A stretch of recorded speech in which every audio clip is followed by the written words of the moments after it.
estimados amigos, caríssimos companheiros de ideal espírita, sejamos todos bem-vindos a essa noite de trabalho em que nos propusemos a sair de casa ou até mesmo do trabalho para ouvir um pouco a mensagem moral do Senhor Jesus.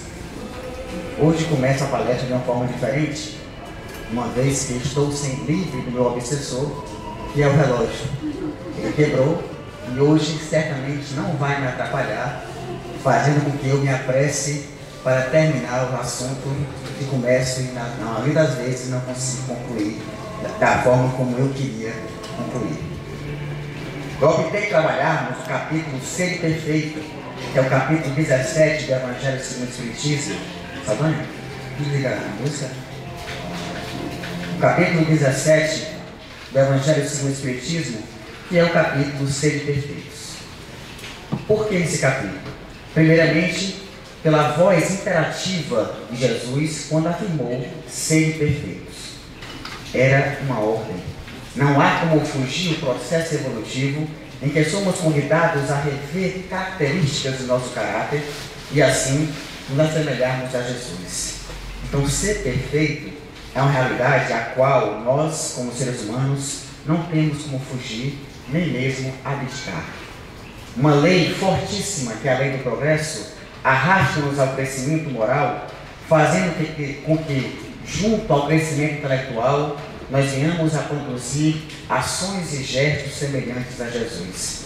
E dessa forma, conseguimos equiparar nosso padrão vibratório e nos assemelharmos aos cristãos da era do Cristo que morriam por o seu Senhor.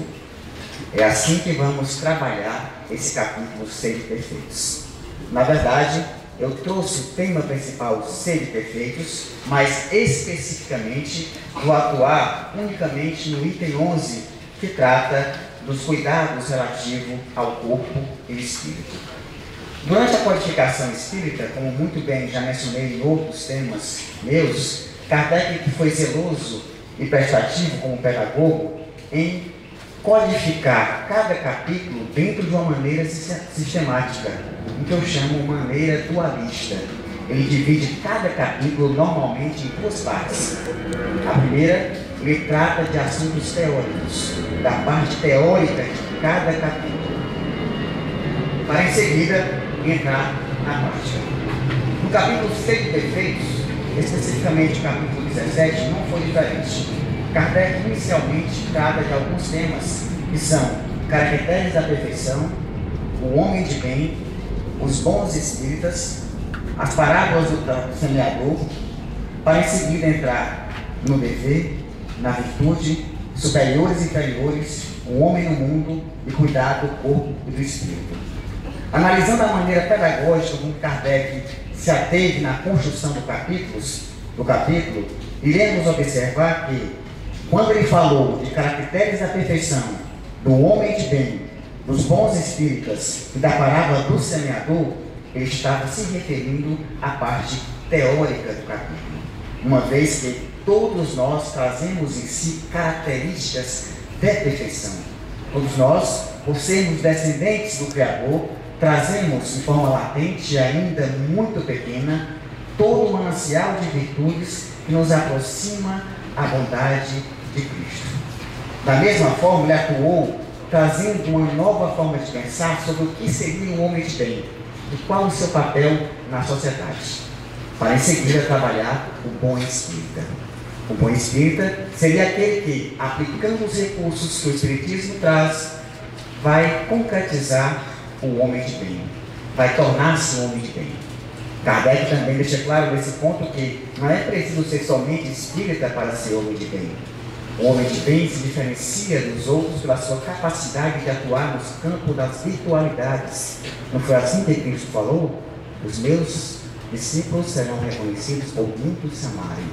Ou seja, trazem em si comportamentos virtuosos que o aproximam cada vez mais do plano social de Deus, que é amar a todos como a si mesmo.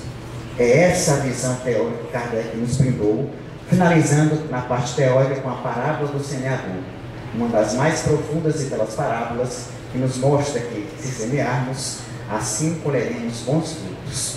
Mas também, se formos negligentes na semeadura, a nossa colheita não será um tanto quanto agradável aos nossos olhos. Para em seguida, Kardec entrou na parte prática, tratando dos dever, uma vez que, para ser trabalhador, para ser homem de bem, para ser um bom espírita e para angariar caracteres de perfeição, o dever deve fazer parte do dia a dia do cristão. Não há como dispensar o trabalho. O trabalho é a ferramenta principal que nos impulsiona ao crescimento moral e intelectual, e sem o qual não conseguimos crescer. Nada mais existe a não ser a força de vontade em crescer, que é alimentada pelo trabalho. Se esperarmos sentados como trabalhadores preguiçosos, não conseguiremos imprimir uma nova forma de pensar e assim nos assemelharmos a Jesus. Para em seguida, a parte prática acerca da virtude, que quem teve oportunidade de ouvir falar, eu gastei 1 hora falando sobre esse tema, outrora em outro encontro nosso. Para depois trazer uma visão do que é superior e inferior, dentro do axioma de que se faça maior aquele que se fizer menor perante o seu próximo. Aquele que for mais útil como ser social é aquele que será maior. Aquele que entregar tudo o que ele tem e seguir a Jesus, sabendo que esse entregar tudo é abrir mão de todos os valores materiais que ora angariamos e cultuamos como sendo os tesouros verdadeiros, quando na realidade Cristo menciona muito bem que os tesouros espirituais, os ladrões não têm a capacidade de roubar, as traças não têm a eficácia de roer e a ferrugem não tem a força de corroer. São esses valores imperecíveis que Cristo nos convida a vivenciar, que são muito difíceis, uma vez que não conseguimos o equilíbrio entre o corpo e o espírito, entre o sagrado e o profano. Para, enfim, Kardec explicar a questão do homem no mundo. Qual o seu papel dentro da civilização? Qual o seu papel como ser social? Esse é um questionamento que deve se fazer presente no pensamento e na cabeça de todo aquele que busca seguir a Jesus. É bem verdade que nós, espíritas, por muitos não somos considerados uma doutrina que faz parte do cristianismo, porque não concordamos com alguns preceitos e dogmas ainda incrustados por certas leis que foram impostas pela ignorância do homem. Mas, na verdade, o Espiritismo segue unicamente o Cristo. E essa é a missão do Espírita. Tentar resgatar o cristianismo esquecido por nós mesmos, devido à nossa intolerância para com o próximo e à nossa inabilidade de lidar com a dor e o sofrimento.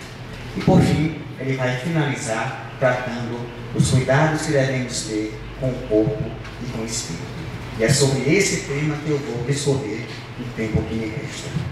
Quando falamos sobre corpo e espírito, temos uma certa dificuldade filosófica em abordar esse tema, uma vez que perceber-se no corpo e ao mesmo tempo fora do corpo é uma das preocupações filosóficas mais vigentes, uma vez que para o homem conceber o problema da imanência e da transcendência é algo extremamente complicado. Como posso imaginar que, ao mesmo tempo, eu estou no corpo, mas não pertenço ao corpo? Como imaginar que eu tenho corpo, eu faço parte desse corpo, mas ao me desprender durante o sono, eu saio desse corpo sem que esse corpo morra, venha a perecer? Esse é um dos questionamentos mais pungentes e mais concludentes dentro da filosofia, que é o problema da imanência e da transcendência. Pensar sobre corpo e espírito convida-nos a traçar toda uma proposta de equilíbrio e de reformulação de conceitos que ao longo do tempo não fomos convidados ou educados a vivenciar. Antes de Kardec, eu diria que isso é impossível, uma vez que o espírito era visto somente como uma questão abstrata. Não tínhamos a certeza da existência do espírito. Somente com as pesquisas científicas do Sr. Kardec, trazendo à humanidade uma nova forma de visualizar, nos mostrando que o espírito existe sim, é que podemos traçar uma proposta de análise e de equilíbrio e tentarmos entender como se dá essa harmonia entre corpo e espírito. Foi Kardec que minuciosamente trouxe à humanidade, de forma metodológica, uma análise precisa do espírito, mostrando esse espírito como um princípio inteligente que estava subordinado a uma lei do progresso, e essa evolução iria direcioná-lo para o avanço maior, que seria a perfeição. Então Kardec teve essa sacada, esse diferencial como filósofo e educador, de perceber que as comunicações que sempre existiram desde a antiguidade não se davam ao fruto do acaso, mas sim pertenciam a uma mente pensante e inteligente que nada mais era do que a alma dos mortos. Ou seja, éramos nós nos comunicamos. Nós que, apesar da morte física, permanecíamos vivos e mais vivos do que nunca, e tínhamos essa capacidade de nos comunicarmos uns com os outros. Isso trouxe um novo horizonte para a comunicação do homem com o plano espiritual. E de posse disso, fica mais fácil entender o fenômeno da transcendência e da imanência. Pertencemos ao corpo, estamos no corpo, mas também transcendemos ao corpo e estamos fora do corpo. Nesse axioma, Kardec vai propor que o corpo é uma vestimenta, uma ferramenta que o espírito utiliza para seu avanço, para a sua evolução. Nesse processo, vamos começar a analisar primeiramente o espírito, já que, para tratar sobre corpo e espírito, são duas formas de pensar, são dois conceitos na criação que normalmente ao longo dos anos foram considerados conceitos antagônicos. É impossível pensar numa vida corporal, material, sem viver uma vida espiritual. Ou seja, era possível viver uma vida material que seria incoerente sempre com a vida espiritual, já que não tínhamos ainda uma visão do que era a espiritualidade. Foi dessa forma que trouxemos um pouco de fermento a toda a transformação e ponto de visualização do mundo com a proposta do espírito como princípio inteligente. Tratemos inicialmente sobre o culto ao corpo. Se observarmos ao longo do processo histórico, o corpo sempre foi cultuado em todas as civilizações. O expoente de cultura do corpo foi-se previsto e identificado principalmente na cultura grega, por volta do ano 2500 a.C. Os gregos cultuavam o corpo como ferramenta preciosa e todo homem de bem deveria ter o esmero e o zelo por seu corpo. Essa era uma característica marcante dos gregos. O fato interessante nessa cultura é que não somente o corpo era cultuado, como também, para ele fazer um homem de bem, um homem público, um homem social, também era precioso que eu cuidasse dos valores filosóficos, dos valores intelectuais, dos valores ligados ao campo ético e da política. É por isso que Sócrates e Platão não dispensavam a atividade física, mas também traçavam conceitos importantíssimos ao campo do autoconhecimento e da ética. Daí nasce o conceito grego de corpo são, mente sã. Não há como andar separados. Um é a continuação do outro. Um precisa do outro para existir. O espírito precisa da matéria para evoluir. E a matéria precisa do espírito para ter uma noção e um porquê para existir. Senão, nada faria sentido. Imagine, se eu para que matéria se não houvesse espírito para habitá-la? Para que o mundo, se não tivesse nós para admirá-lo e observá-lo em toda a sua grandeza e aprendermos uns com os outros? Nesse processo grego, em que os gregos não dispensavam a visão do corpo como um trabalho físico, é muito bem observado no livro República de Platão, onde ele via a necessidade de meninos e meninas aprenderem desde cedo nas escolas a necessidade de cuidado com o corpo e o zelo que deveríamos manter para com ele, uma vez que ele era o templo do Espírito. Observemos também que nessa época o Espírito era apenas visto como algo abstrato. Eles não tinham ainda a certeza que Kardec tinha, mas já traziam a pura e racionalidade de perceber que existia uma sintonia muito forte entre mente e corpo. Platão era muito bem conhecido como o homem de costas largas. Então, nessa cultura grega, o corpo era muito bem trabalhado, até porque nos ginásios onde ocorriam as Olimpíadas, os atletas tinham que se mostrar altamente preparados, uma vez que eles estavam ali para reverenciar Zeus, que era um dos deuses mais importantes, se não o mais importante na cultura grega, que era muito bem caracterizado como um senhor que, mesmo sendo um senhor, trazia uma vitalidade no corpo e física de um jovem com 20 anos de idade. Nesse contexto, observamos que os gregos tiveram durante muito tempo o poder de imprimir o seu repertório cultural nas civilizações que vieram depois. Ou seja, nós aprendemos muito com os gregos e, assim sendo, boa parte da nossa cultura atual tem no corpo a preocupação do zelo absoluto e da beleza e da forma. A grande diferença é que os gregos se preocupavam em trabalhar o corpo e a mente. E atualmente, infelizmente, nós estamos habituados a trabalhar somente o corpo, deixando a mente se encher de poeira e mofo, deixando todo o trabalho que deve ser feito de lado. Esse é um pensamento que adquirimos com o tempo, um mau hábito que adquirimos com o tempo, que nos distancia significativamente da nossa proposta evolutiva. Com o passar da antiguidade, na Idade Média, tivemos um amortecimento ou um momento de resfriamento nas questões do corpo.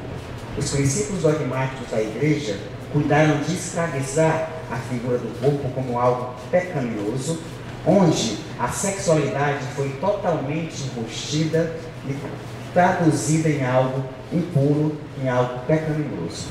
Dessa forma, tivemos o esquecimento momentâneo da questão corporal, uma vez que as vestes e as roupas cobriam toda e qualquer visibilidade do corpo, uma vez que o corpo deixava momentaneamente de ser o templo do Espírito e passava a ser algo pecaminoso que nos aproximava cada vez mais do pecado. O tempo foi passando, os dogmas foram caindo, o homem foi se aperfeiçoando no campo intelectual e esse avanço foi modificando cada vez mais. E eis que tivemos no século XIX, mais precisamente nas 2 primeiras décadas, uma mudança significativa.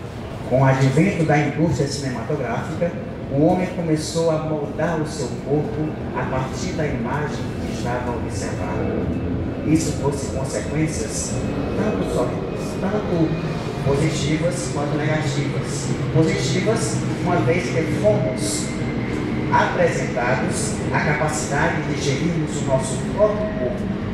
Tivemos, a partir daí, a ideia de liberdade, onde somos livres para decidir tratar do nosso corpo e não vê-lo mais como algo impuro, e sim como uma ferramenta que me faz o bem. Em contrapartida, tem também o lado negativo, porque passamos a construir a nossa personalidade com base na personalidade que está sendo veiculada pela indústria cinematográfica. Dessa forma, construímos a nossa personalidade em diversos eus. E nesse meio termo, o núcleo que deveria ser a identidade principal está meio perdida. Uma vez que não sabemos mais a quem seguir, nem como nos vestir, nem como nos comportar.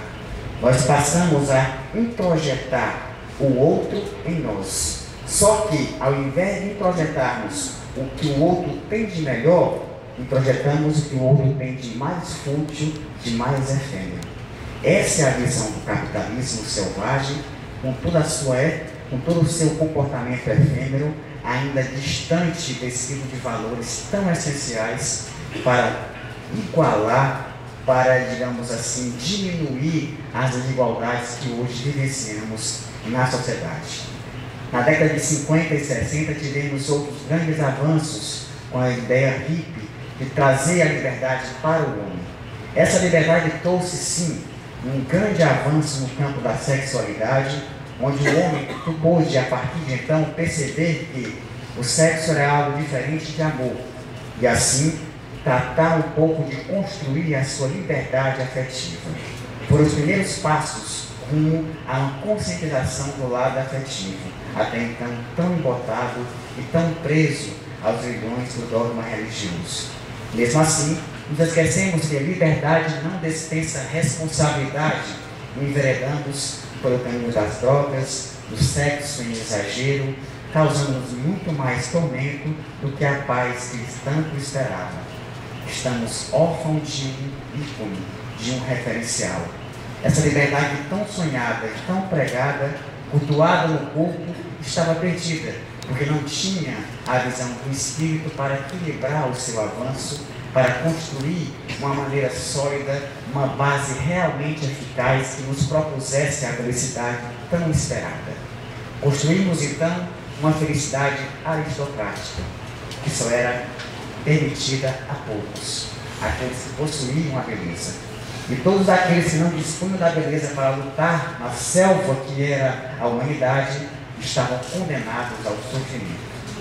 E eis que o homem tratou de resolver essa problemática, avançando os campos da intelectualidade e avançando a indústria tecnológica. E depois da Segunda Guerra Mundial, tivemos sim um alto avanço no campo intelectual. No entanto, os valores morais permaneciam ainda adormecidos. O homem, então, propiciava a busca pela mortificação do seu corpo. E não era mais a roupa que deveria caber no seu corpo, ou ser ajustada ao seu corpo, e sim o corpo que deveria ser ajustado às roupas. Costureiras eram dispensáveis. As grandes lojas de departamentos iriam ditar as regras de como deveríamos nos vestir. E ai daquele que não se estivesse adequado aos padrões que eram impostos pela mídia de magreza. O obeso era considerado alguém descartável, que estava impuro para conviver em sociedade. E a magreza passou a ditar as regras do corpo perfeito, do modelo padrão, para todo aquele que quisesse conquistar a sua felicidade. O homem permanece aí, buscando cada vez mais o seu avanço, no entanto, preso ainda aos conceitos que o prendem ao passado ainda primitivo, ao passado totalmente apegado à matéria. E dessa forma não conseguimos trabalhar de forma eficaz nessa visão de vida. Tivemos na década de 80 o que chamamos de geração saúde. E essa geração saúde propôs uma modificação dos conceitos com base que as drogas, o sexo desregrado que causava as doenças com o advento da AIDS na década de 80, o álcool, o tabagismo, não estariam mais em moda. E o homem deveria cuidar do seu corpo como ferramenta para a transformação.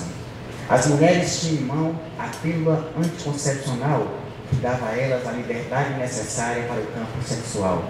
No entanto, passavam a ser escravas do corpo, uma vez que precisavam do corpo para serem visualizadas pelos homens como objeto de conquista e agrado. Embora tantos avanços no campo tecnológico, nos perdemos em meio a tantos tropeços, tudo por causa da falta de valores. Tudo por não encontrarmos o equilíbrio entre o corpo e o espírito tão fundamental e tão ensinado pelos filósofos no passado. E eis que quem não se adequa a essa realidade é totalmente excluído. Dentro da visão da mídia e da moda, aquele só não é bonito quem não quer. Só não é bonito quem não quer. Ou seja, se você tiver um pouco mais de dinheiro, se você tiver um pouco mais de feeling para se maquiar, para usar um cabelo mais estiloso, para usar uma roupa mais da moda, você não vai ser feio. E eis que as pessoas buscam desenfreadamente se enquadrar nesses padrões para, se assim, se verem aceitas em sociedade, já que não conseguem se inserir socialmente no grupo, porque os valores não são observados. Passamos a quantificar e coisificar as pessoas, uma vez que nos tornamos objetos da nossa própria conquista e usamos o nosso corpo como ferramenta de barganha para conquistar o outro. Quando os valores deveriam fazer isso. Quando o nosso objetivo maior deveria ser perceber no outro o que ele tem de melhor. Porque é assim que os espíritos fazem conosco. Vocês acham que os espíritos estão preocupados com nossos defeitos? Nem um pouco. Se engana aquele que acha que os espíritos superiores estão preocupados com o nosso defeito.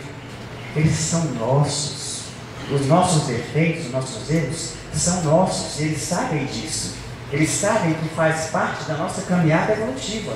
E que nós responderemos por nossos erros porque faz parte do evoluir e do processo educativo.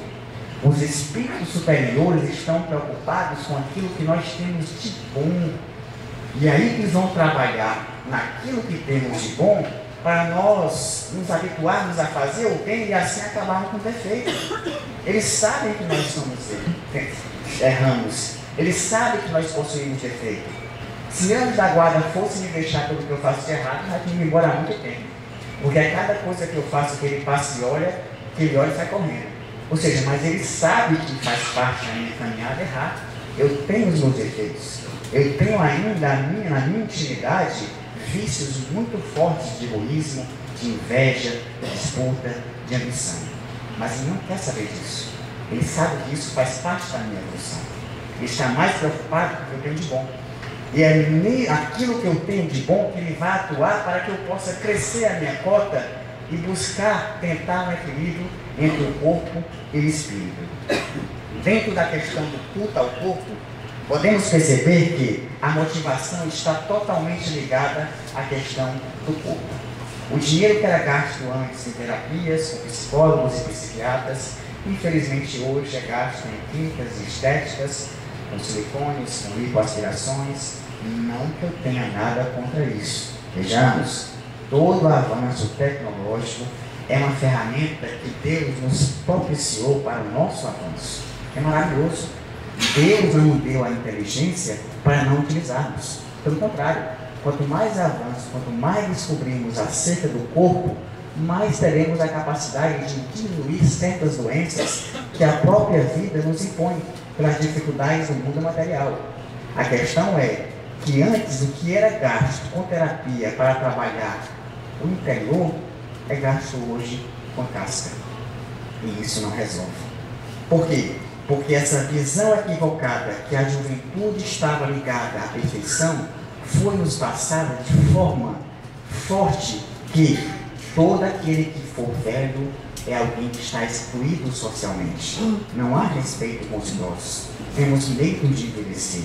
A dor do envelhecimento é algo que nos aproxima cada vez mais da morte. Todo mundo acha ruim morrer. Todo mundo acha ruim envelhecer. Quando eu comecei a perder os cabelos, isso foi pavoroso para mim. Eu sofria porque eu não admitia ficar sem cabelo. Essa é uma peculiaridade que, assim como eu tenho essa peculiaridade, eu que vocês também têm as suas peculiaridades, têm seus questionamentos e suas limitações no campo físico. Mas o que vale perceber é que nós estamos buscando, temos muito medo de se envelhecer, porque nos foi passado que ser jovem é que era ser feliz. E hoje não temos mais o Senhor e a Senhora como pai. Temos o boizinho e a boizinha. Os pais não estão mais preocupados em educar os filhos, porque estão totalmente vinculados ao meu trabalho, aos esforços nas academias, pelo corpo perfeito, para que eles possam cada vez mais se parecerem com um gatinho ou com uma gatinha. É essa visão equivocada que nos distancia da moral, que nos prende ainda a grande sofrimento. Porque enquanto não trabalharmos o lado interior, enquanto não trabalharmos o lado do espírito, estaremos nos comportando, nos assemelhando como um pássaro que só tem uma asa, que não consegue levantar voo, que está preso e limitado ao seu processo de vida, ou até mesmo preso por estar com uma asa deficiente quebrada. Não consegue sequer superar os seus limites, porque está preso nos seus próprios limites. E é essa visão de mudança que nós convidamos, que Kardec nos convida quando propõe a visão do corpo e do espírito. Foi por isso que Jesus muito bem nos ensinou: nem só de pão vive o homem. Há uma necessidade de buscarmos também um alimento espiritual. Há uma necessidade de buscarmos algo que nos conforte o vazio existencial que trazemos dentro de nós. Que esse vazio é a sede do outro. É a sede de se perceber no outro e ser recebido pelo outro de forma amigável, que é a ética da hospitalidade, que é receber o outro na nossa casa específica de forma cada vez mais eficaz e tranquila, como se tivéssemos a receber alguém que amamos muito. É bom receber o outro, melhor ainda receber o próximo na nossa casa quando ele é bem-vindo à nossa casa. É justamente esse exercício de moralização, é justamente essa proposta educativa de Jesus que Kardec tenta explicar quando busca entender um pouco mais sobre a harmonia do corpo ou do espírito. A partir do momento que reduzimos o corpo como objeto, esse corpo passa a tornar-se uma mercadoria, onde aquele que tem mais acesso ao corpo bonito tem maior poder de barganha nas relações uns com os outros. E é por isso que muitas pessoas se perguntam por que os relacionamentos hoje não dão certo. Por que as questões não conseguem ir para frente? Engraçado é que as pessoas buscam como resposta a culpa do outro. É sempre o outro que não está apto para mim. É sempre o outro que não está aberto para me receber. E nunca somos nós que não estamos preparados. É que nem na casa espírita. Todo mundo vem na casa espírita se tratar. Eu fico impressionado, gente, desculpem o desabafo, quando eu vejo um salão abarrotado de pessoas para tomar passe. Quando acaba a reunião, será que todos vocês estão precisando realmente de passe? Ou já estão adaptados ao passe como antes estavam a hóstia quando eram católicos? Será que isso não é todo um ritual que trazemos uma prática religiosa muito forte no nosso cotidiano? É um caso a se pensar, porque a ferramenta para o nosso melhoramento não está no passe, não está no atendimento fraterno, está em vocês. Nós somos gerentes de nós mesmos, nós somos responsáveis por tudo aquilo que nos ocorre. É por isso que 99% dos problemas que ocorrem na casa espírita não são problemas espirituais, e sim problemas de relacionamento. E não adianta eu vir aqui tratar de assédio, o vado, afastar o obsessor, que vai aparecer outro. Vai aparecer outro. Se eu não modificar o meu comportamento, se eu não mudar a sintonia do meu rádio, vai permanecer a captação daquele que estiver ouvindo a minha sintonia. Suponhamos, vocês gostam da Jovem Pan. Eu particularmente gosto da Jovem Pan. Mas há quem gosta da Rádio Recife. E são ouvintes bem distintos de uma rádio para outra. Não é verdade? E eis que eu creio que todos aqueles, se eu ligar o meu rádio e estiver na Rádio Recife, certamente eu vou rapidamente mudar para o Jovem Pan. Porque a Rádio Recife não é o tipo de música que eu gosto.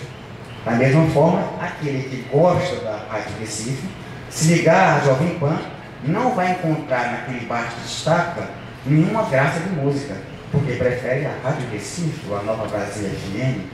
Então, dessa forma, estabelecemos uma sintonia nossa com aquele estilo que gostamos. A mesma coisa ocorre no plano espiritual. Quando abrimos a frequência, alimentando somente os valores do corpo, nos esquecendo dos valores do espírito, abrimos sintonia com quem? Com os espíritos superiores? Lógico que não. Vamos abrir sintonia com todo aquele espírito que também está vibrando na mesma faixa que nós, que se aproxima, não porque quer nos fazer mal, mas porque quer estudar um pouco da energia. Ele quer ouvir a Rádio Recife, ele quer ouvir aquela frequência, aquela sintonia. Ele quer se sentir um pouco mais materializado, já que ele está desencarnado. E aquela pessoa deu a ele o que ele precisa, a alegria momentânea. É por isso que nós somos responsáveis pela forma como nós nos sentimos. E nós temos que usar esse corpo como templo do Espírito. Hoje, o grande problema do corpo, hoje, na atualidade, pela influência da cultura da mídia, está sendo usado como roupa. E a roupa, que deveria ser a nossa pele, é então a nossa segunda pele. A primeira pele é o corpo. É com esse corpo que nós nos mostramos para o outro, é que nós nos conquistamos, que nós nos fazemos perceber pelo outro de uma forma muito mais sedutora. E assim, cabelarmos os outros, mostrarmos aquilo que não somos. A pele, a roupa, os brincos, a bolsa, são a segunda pele. A primeira é o corpo. E eis que eu vou procurar transformar essa roupa principal de forma que ela seja agradável aos olhos de quem a veja. E aí vem os anabolizantes, aí vem a grande e forte cultura da mídia dizendo que os seios mais fartos são mais sensuais, que a bunda mais inclinada é muito mais atrativa, que a barriga mais delgada é muito mais na moda. E assim,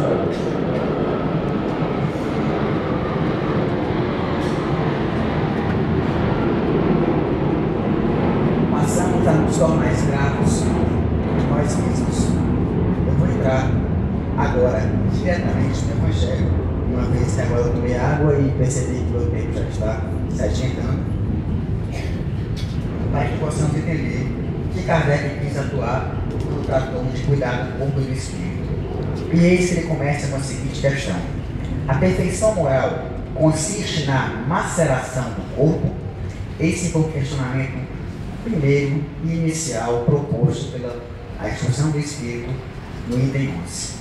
Consiste a perfeição do homem, a perfeição moral, na maceração do corpo?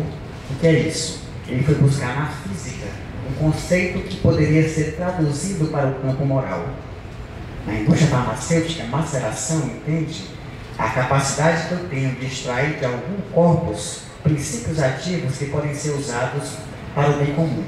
Exemplo, eu posso estudar perfeitamente a camomila e assim trazer um remédio que sirva de calmante para as pessoas que estão um pouco estressadas. Então, ele fez essa pergunta: será que eu, trazendo essa maceração ao corpo, que é o sofrimento, que é o jejum, que é a dor, eu vou chegar à perfeição moral? Nós sabemos que algumas civilizações, principalmente os muçulmanos do Irã, eles têm o hábito de tacarem chicotadas no corpo, achando que aquilo pode favorecer para a sua purificação. Foi por isso que o Espírito trouxe essa interrogação logo de início no questionamento. Para resolver essa questão, apoio em princípios elementares e começo por demonstrar a necessidade de se cuidar do corpo, que, entre as alternativas de saúde e doença, influi de uma maneira muito importante na alma, a qual é preciso considerar como cativa da carne. Ou seja, não há como separarmos a alma da carne, não há como separarmos o espírito do corpo. Ambos são ferramentas, a corpo é uma ferramenta do espírito para a sua evolução. E é hoje que a OMC vem trazer que não temos doenças, e sim doentes. A forma como nós pensamos, como nós nos comportamos, influi diretamente na nossa capacidade física, nosso astral. Por isso os gregos no passado diziam: mente sã e corpo são. Boa parte do nosso estresse é responsável pelas mazelas orgânicas que nós sofremos. Perdão, o estresse que nós vivemos e que nós cultivamos é responsável pelas descargas nocivas que temos no corpo. Eis, pois, um perfeito estado, os dois. O que fazer para manter o equilíbrio entre essas duas aptidões e suas necessidades tão diferentes? Como encontrarmos o equilíbrio entre o sagrado e o profano? Esse é o grande questionamento. Não é preciso que nos transformemos em santos, porque isso é impossível. Não há como apresentarmos um modelo de transformação vapt-vupt, em si miojo. É impossível. Toda vez que eu mudo radicalmente da noite para o dia, eu estou simplesmente castrando os meus impulsos. Eu não estou me educando. No primeiro embate eu vou ceder. E é por isso que alguns dizem: eu era evangélico, mas eu deixei de ser evangélico. Eu era espírita, deixei de ser espírita. Eu era católico, mas deixei de ser católico. Por quê? Porque ele tinha alguma intenção, ele tinha algum interesse em ser católico, em ser evangélico, em ser espírita. Quando o interesse não foi satisfeito, ele desistiu. Porque ele tinha em si um interesse por trás daquilo. Ele não estava buscando o lado espiritual para se estar bem consigo, para rever conceitos. Ele queria que Deus resolvesse por ele. E toda vez que nós esperamos Deus resolver as coisas por nós, quebramos a cara. Porque Ele é Pai. Ele quer que nós resolvamos os nossos problemas. Ele está ali para auxiliar, para nos dar apoio, instruir os bons espíritos um pouco de consolo e força para conseguirmos. Mas o mérito tem que ser nosso. Aquele que quiser vir após mim, Pegue sua cruz e siga-me. Alguém tem alguma dúvida nisso? Pegue a sua cruz e siga-me. Ele não vai carregar por nós. Se pensamos isso, estamos ainda muito equivocados. Aqui se apresentam dois sistemas. Os dos ascetas, que querem abater o corpo, e dos materialistas, que querem rebaixar a alma. Duas violências que são uma e outra, de uma sensatez quase equivalente. Ou seja, de um lado temos os espiritualistas, que eles chamam de ascetas, que é uma filosofia que pregava a mortificação da carne, tentando propor uma espiritualização, uma força. E de outro temos o materialista, que diz que pensar em espírito, em lado espiritual, é tudo besteira. Duas forças que brigam entre si sem o equilíbrio, ambos gastando energia. O religioso que briga por se espiritualizar o tempo todo, porque acha que vai para o céu, ou para o nosso lar, e o materialista, que só quer pensar nos prazeres da carne, conhecido como prazeres hedonistas. Ambos corrompidos pela vaidade, porque têm interesse na sua busca, seja interesse material ou interesse de uma boa morada fora da carne. É bem verdade que essa ideia de morada fora da carne é uma preocupação material. É natural que eu me preocupe para onde eu vou quando eu desencarnar, porque essa é uma preocupação vigente nossa enquanto encarnados. Eu quero a minha casa, o meu apartamento, eu vou morar onde? Então é uma preocupação que nos é peculiar. Então, como a nossa percepção material é essa, é natural que eu também me preocupe com a vida após a morte, aonde eu vou morar. Daí, traçar os meus trabalhos de reformulação e de caridade e de amor, pensando em algo em troca, foge ao princípio cristão de dar de graça o que de graça recebeste. Faz o bem sem olhar a quem. Faz o bem sem tentação. Não importa que se façam mal, para o bem. É essa a visão cristã que temos que entender e buscarmos o equilíbrio.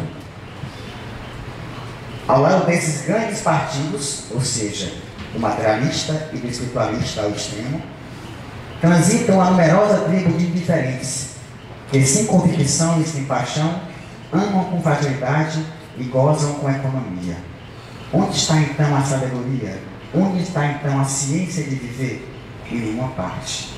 Além daqueles que buscam o extremo, além daqueles que se comportam de forma exagerada nas suas visões equivocadas, temos ainda uma grande massa que parece estar adormecida, indiferente às mudanças, manipulada pelo mundo. Somos nós que deixamos nos levar pelos valores da carne. Somos nós que já conhecemos o valor do Espírito, mas que optamos muitas vezes pela carne. Somos essa marcha que se deixa levar por ter ainda dificuldade em lidar com as situações da vida.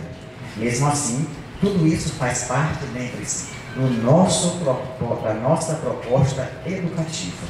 Faz parte do aprendizado. Não há como chegar ao terceiro grau, à faculdade, sem passar pelo ensino fundamental, sem passar pelo ensino médio. Não há como transpor essa barreira. Não há. Então é dessa forma, nesse processo evolutivo, também passamos por dificuldades que nos faz aguçar o nosso poder de decisão e escolhas. E quando melhor escolhemos, quando melhor decidimos, colhemos frutos por essas escolhas, por essas decisões. Em nenhuma parte está a sabedoria, e esse problema ficaria por resolver, se não fosse o Espiritismo que viesse ajudar os pesquisadores, demonstrando-lhes as relações entre o corpo e a alma, e afirmando que, como são necessários um ao outro, é preciso cuidar de ambos. Então, Kardec teve essa sacada. Ele percebeu no espírito algo muito mais profundo e muito mais presente, que era a necessidade de evoluir, de perceber na evolução uma perfeita sintonia. Dessa forma, cuidar do corpo é fundamental. Para isso, a medicina nos deu exemplos primorosos de como é importante a atividade física. Por mais que não gostemos de fazê-la, é importante para mantermos o corpo em perfeita harmonia, as taxas regularizadas. É importante a dieta saudável. Muito bem, eu sei que um pedaço de pizza é irresistível, mas comer pizza todo dia é uma complicação e não é algo muito aconselhado para aquele que quer manter uma vida saudável. É esse equilíbrio que se busca, porque Morrer pela boca igual peixe também não é uma decisão muito sábia diante do conhecimento que hoje nós dispomos no campo da saúde e da medicina. Da mesma forma, cuidar do espírito é aproveitar os pequenos gestos de cidadania que nós fazemos, ou seja, ajudar alguém na rua a chegar no endereço certo, ligar para a CTTU, pedir que ajeite o alarme de pedestre, o sinal de pedestre, ajudar, por exemplo, alguém que furou o pneu, não é caridade, gente. Isso é cidadania. Tudo isso nós fazemos e catalogamos como caridade, eu sou caridoso, não é caridade, é cidadania, é nosso dever ajudar o próximo. São esses pequenos gestos de cidadania que nos habilitarão a grandes passos de doações que poderemos catalogar como caridade. Mas até então, nós somos muito mais habituados a receber a caridade dos outros, a fazer não. Falando que somos caridosos, só da boca para fora, porque não somos. Não é verdade? Confessa aqui só para nós, não vamos falar para ninguém. A gente faz isso, eu faço isso e vocês fazem isso. Porque somos ainda muito imaturos emocionalmente. Temos essa dificuldade em admitir a nossa real personalidade, porque criamos uma identidade falsa, porque criamos o eu ideal, o Mário que se mostra bonzinho e santo, que vocês acreditam, mas que não é, é um cara chato e intolerante. Quem me conhece sabe que eu sou chato. Então, dessa forma, podemos perceber que estamos distantes ainda de nos assemelharmos a Jesus. E cuidar do Espírito é isso.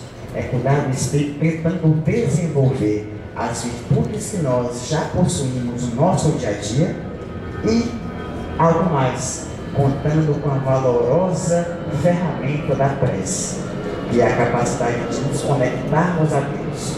Veja, que Pai maravilhoso! Deixou que nós tivéssemos a liberdade de aprender por si só, que nós tivéssemos o mérito da conquista, mesmo assim, nos deixou ali, um telefone, que é só ligar que ele vai atender diretamente, que é a prece.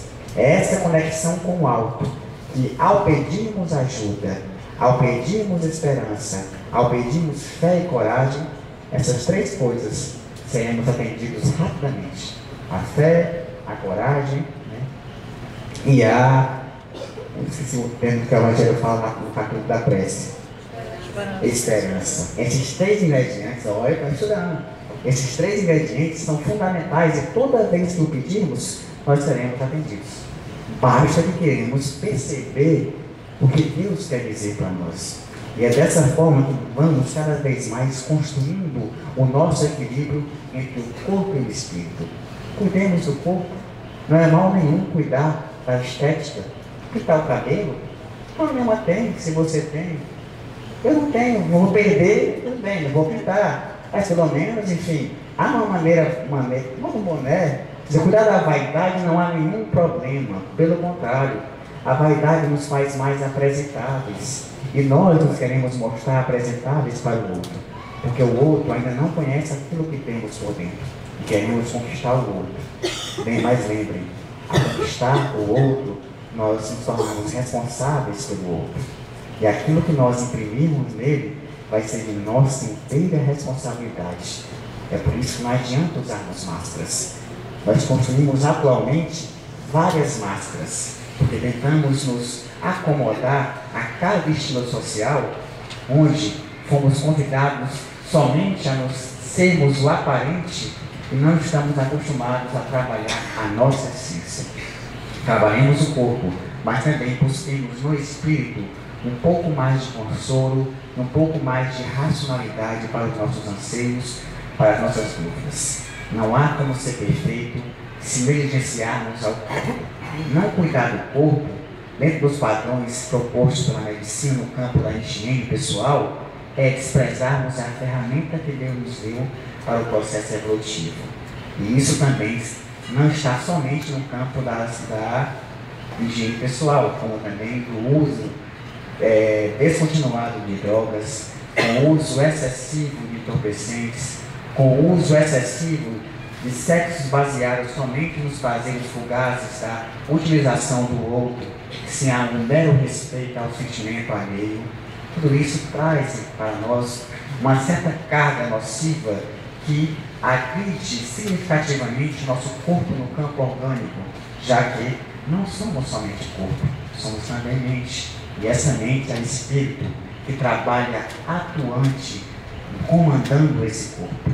Por isso que nós temos que ter consciência. É essa visão que temos que resgatar. Peguemos os pensamentos gregos, cuidemos do corpo, malhemos, continuemos indo à academia, mas também trabalhemos a parte intelectual, trabalhemos a parte moral, trabalhemos a parte das artes, porque, gente, pode parecer até meio estranho o que eu vou dizer. Eu não sei nada de química, sou fraco, nem de artes, não entendo nada, até porque nossa cultura diz que artes não é coisa de homem. Foi assim nossos pais nos ensinaram, infelizmente, mas para chegar a esse espírito perfeito, eu vou ter que saber tudo de química, eu vou ter que saber tudo de artes, eu vou ter que saber tudo de engenharia, eu vou ter que saber tudo de direito. Já pensaram nisso? Sim, porque o espírito perfeito ele detém toda a ciência e tecnologia, todo o conhecimento intelectual nas suas mãos. Por ora, a consciência não nos cobra. Deus nos dá a oportunidade de, nas diversas reencarnações, conquistarmos isso. Mas lembre-se, para sermos espíritos perfeitos, que nem Jesus, teremos que dominar todas as áreas do conhecimento intelectual e reunirmos em nós todos os campos das virtudes, e assim nos tornarmos homens de bem, espíritos perfeitos. É essa a visão. Ou vocês já acham que Jesus sabia onde estava o peixe por milagre? O pensamento mágico? Certamente conhecia muito bem de engenharia de pesca. Ou você acha que ele transformou o vinho por mera toque de mágica? Não será muito mais fácil por ele saber muito bem de química e da manipulação fluídica? Eu acho que isso foi um bota fora. Já senti que por hoje estamos expulsando. Foi pior do que o relógio ainda é mais certo. Ele foi mais decisivo. 5 minutos? Oh, que bom então. Então, dessa forma que nós temos que repensar todo o nosso padrão de conhecimento e observarmos no envelhecer não algo que nos exclui, mas algo que nos torna mais maduros, algo que nos convida a uma reformulação de pensamentos, algo que faz com que no momento em que nós nos sentimos totalmente por fora, percebamos que ainda temos muito de útil a ensinar àqueles que estão caminhando e começando a sua caminhada.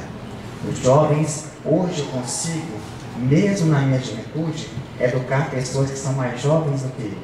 Bem como eu tenho o prazer de aprender com pessoas que já têm um pouco mais de experiência e alguns cabelos a mais do que eu, mesmo sendo mais velho. Dessa forma, a gente vai perceber que o aprendizado é algo constante e não tem esse negócio de cima para baixo. Aprendemos com qualquer um, em qualquer classe social. Eu costumo dizer no trabalho que tem uma senhora que trabalha conosco lá na parte de limpeza, uma pessoa muito humilde, evangélica, mas é um exemplo de evangélica que eu digo, essa é uma cristã de carteirinha.